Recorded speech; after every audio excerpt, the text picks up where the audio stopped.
Bonjour et bienvenue dans cette nouvelle étude de cas. Je m'appelle Louise Maton, je suis investisseuse depuis 2014 et coach en immobilier. Aujourd'hui, j'ai le plaisir de vous présenter Cindy, que j'ai accompagnée dans son investissement locatif au cœur de Mons. C'est un bien qui va lui générer du cash flow positif chaque mois. Elle a su saisir une opportunité et créer une bonne affaire. Elle vous en parle juste après le jingle. Mais avant, tu nous fais visiter, Cindy? Tout à fait, allons-y.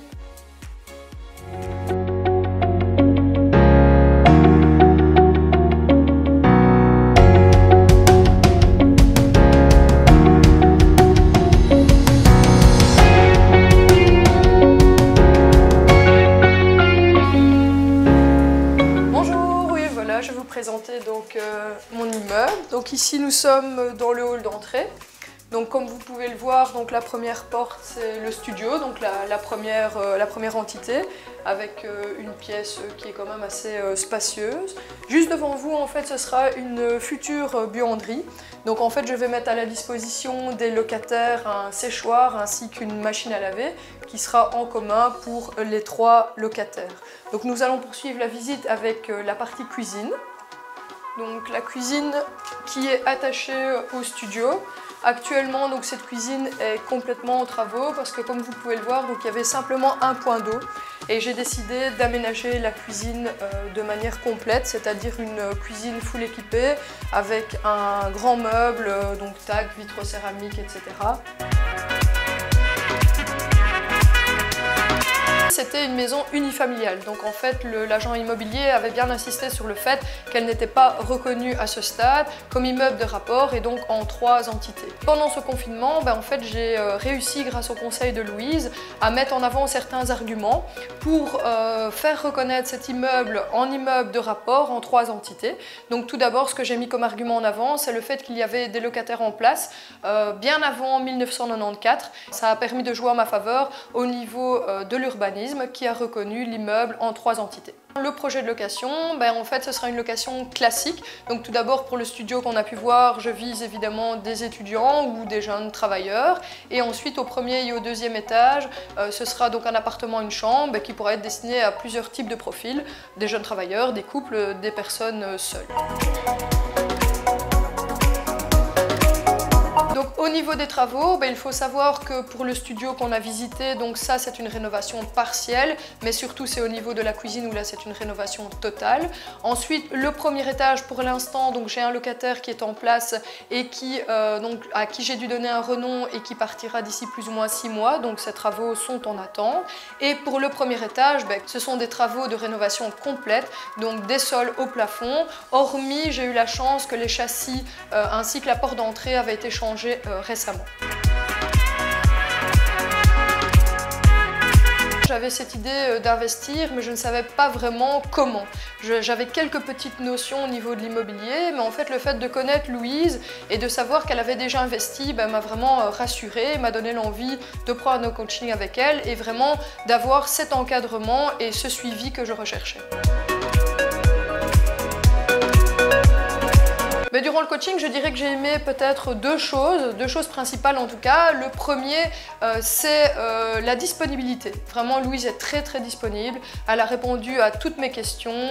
Elle était vraiment là pour à chaque fois répondre à mes attentes, que ce soit au niveau de peut-être questions un peu plus techniques ou au niveau des travaux. Et la deuxième chose que je dirais, c'est son côté enthousiaste. En fait, on a quand même pas mal d'obstacles quand on fait ce type de projet et on a quelque part besoin d'être rassuré. Et en fait, son enthousiasme et son dynamisme a vraiment à chaque fois apporté ce réconfort et cette confiance en soi. Donc ici, nous sommes au dernier étage, donc qui sera un futur appartement donc avec une chambre. Devant vous, vous avez la partie salon, salle à manger. Ensuite, on a une partie cuisine.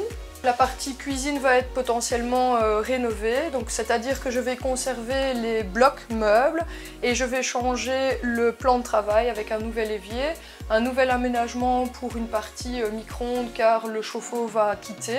Et ensuite ici je vais installer une cuisinière avec une hotte pour que la cuisine soit aussi full équipée. Tout ce qui est bois va évidemment partir et il y aura un nouveau plafonnage au niveau des murs et du plafond.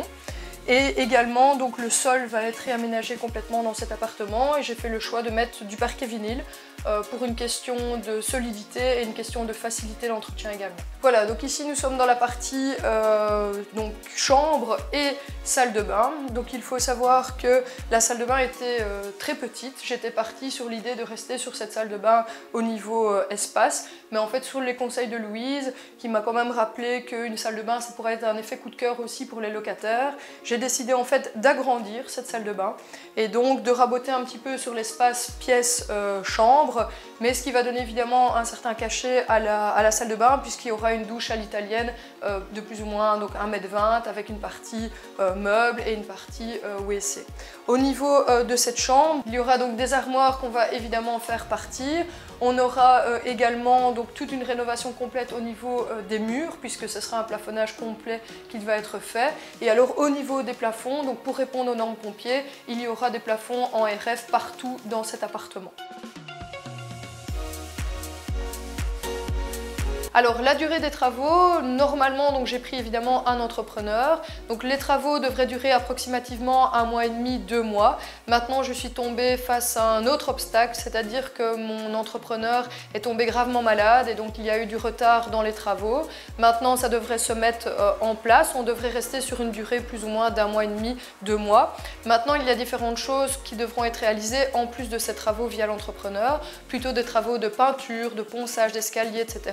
Mais ça, je souhaite mettre la main à la pâte et là, je ne sais pas du tout estimer, mais je pense qu'on sera aussi dans ce délai d'1 mois et demi, 2 mois, peut-être 3 mois pour que l'immeuble soit rénové au complet. Au niveau du financement, il faut savoir que les normes actuelles, c'était que le 125 n'était plus attribué. Mais finalement, sous les conseils de Louise, j'ai vraiment pu monter un dossier à présenter au niveau de mon banquier. Et j'ai pu mettre en garantie ma résidence principale que j'ai achetée en 2009 et donc le crédit était quand même bien avancé. Cette garantie m'a permis d'obtenir finalement un 120%, ce qui est déjà relativement bien. Et donc j'ai dû mettre sur la table les frais d'acte de crédit. Par rapport à cette acquisition, c'est quand même assez dérisoire. Oui, bien sûr, je recommande ce coaching à 100%.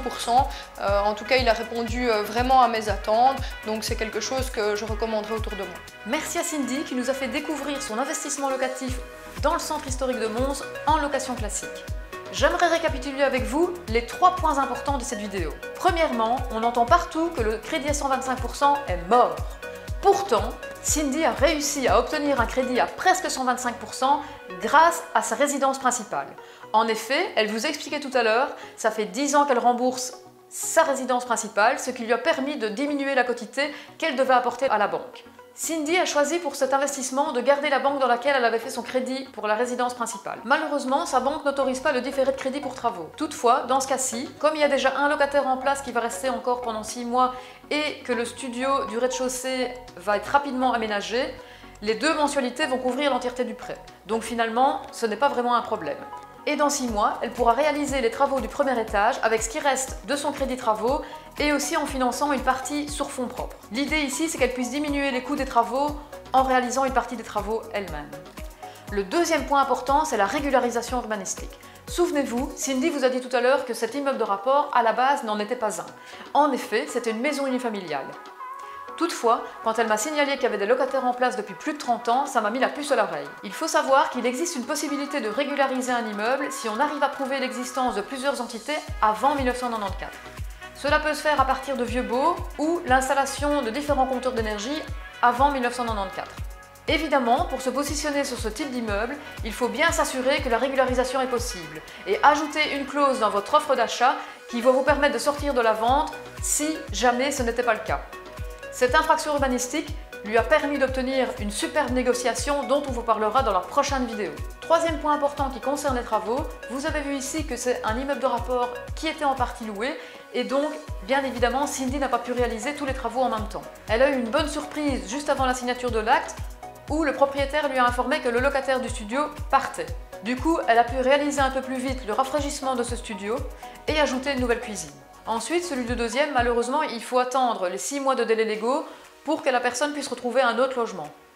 mais ça va aussi lui permettre de remettre un petit peu d'argent de côté et de faire les travaux un peu plus tard sur fonds propres. Par contre, en ce qui concerne le dernier étage, tous les travaux vont être réalisés le plus tôt possible dès que l'entrepreneur reviendra sur chantier. Vous le voyez, il peut y avoir plusieurs phases dans les travaux et réaliser les travaux au fur et à mesure des mois qui vont passer. J'espère que cette vidéo d'étude de cas vous a inspiré. N'hésitez pas à vous abonner si vous voulez connaître la suite de l'histoire. Cindy nous parlera des chiffres et de comment s'est passé les travaux. En attendant, je vous dis à très vite et bonne chance dans vos investissements.